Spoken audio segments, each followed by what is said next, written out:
So hello friends, मेरा नाम है नरेश और मैं आज आपके लिए लेकर आया हूँ क्लास 12th के फ्लेमिंगो का चैप्टर नंबर 1 जिसका नाम है द लास्ट लेसन। दोस्तों, ये कहानी एक फ्रेंच टीचर की है जो कि उस नगर में फ्रेंच लैंग्वेज पढ़ाया करते थे, लेकिन अब पर्शिया ने उस जगह पर अपना कब्जा जमा लिया है। साथ ही साथ वहाँ पे उन सभी अध्यापकों को फ्रेंच लैंग्वेज पढ़ाए जाने से मना कर दिया गया है और ये उनका लास्ट दिन है जो अपने बच्चों को वो पढ़ाने जा रहे हैं। और वो बहुत ही भावुक हैं क्योंकि अब से वो कभी भी फ्रेंच लैंग्वेज नहीं पढ़ा पाएंगे। और इस कहानी को बताने वाला एक छोटा सा बच्चा जिसका नाम है फ्रेंच, जिसने पूरी कहानी को डिस्क्राइब किया है। तो चलिए ज़्यादा समय न लगाते हुए चैप्टर करते हैं स्टार्ट।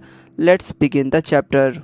उस दिन नन्हा फ्रेंच स्कूल के लिए बहुत ही लेट हो चुका था और वो डर रहा था कि टीचर उसे डांटेंगे, क्योंकि टीचर ने कहा था कि सभी बच्चों को पार्टिसिपल्स पर क्वेश्चन आंसर याद करके आने हैं और वे उनसे सुनेंगे।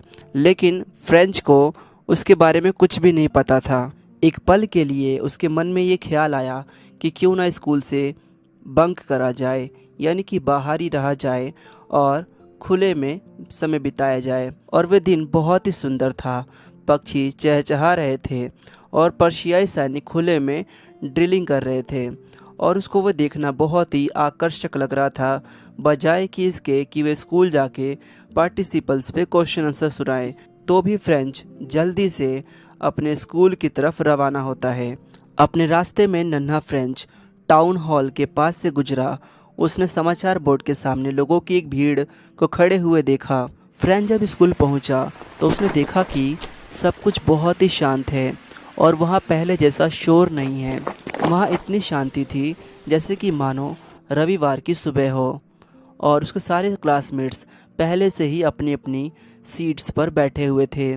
और उसके अध्यापक मिस्टर हैमल, जो कि ऊपर से नीचे की ओर चक्कर काट रहे थे, उनके हाथ में एक भयानक लोहे की छड़ी थी जो उनकी बाह के नीचे रखी हुई थी। नन्हा फ्रेंच दरवाजे को खोला और अंदर आया और बहुत ही डरा हुआ था, लेकिन वो बहुत ही हैरान हुआ जब मिस्टर हैमल ने बहुत ही प्यार से कहा, लिटिल फ्रेंच, जल्दी से अपनी सीट पर आ जाओ। और फ्रेंच ने देखा कि उसके अध्यापक ने अपनी सबसे सुंदर ड्रेस पहनी हुई थी जो कि वे कभी कभार और विशेष अवसर पर ही पहना करते थे, जैसे कि प्राइज डेज और इंस्पेक्शन पर। उस साथ ही साथ उसने ये भी देखा कि पीछे वाले डेस्कों पर गांव के लोग बड़ी खामोशी से बैठे हुए थे और सभी व्यक्ति बहुत ही उदास दिखाई दे रहे थे। फ्रेंच ये सब देखकर बहुत हैरान था कि ये सब क्या है।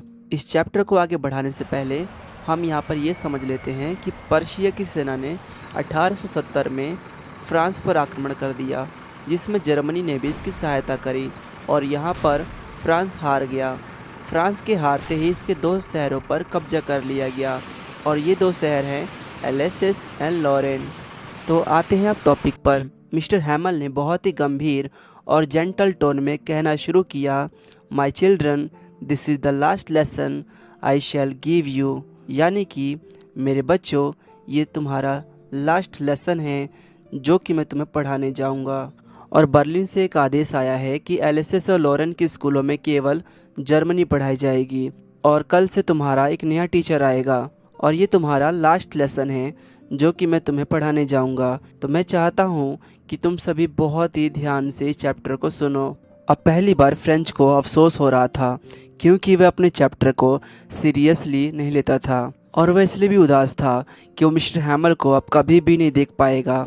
भले ही मिस्टर हैमल बहुत ही सख्त मिजाज के थे, साथ ही साथ उसका रूलर और उनका क्रैंकी नेचर, वह सब कुछ भूल कर मिस्टर हैमल के साथ कनेक्ट हो चुका था और वह नहीं चाहता था कि मिस्टर हैमल उन सभी को छोड़ के जाएं।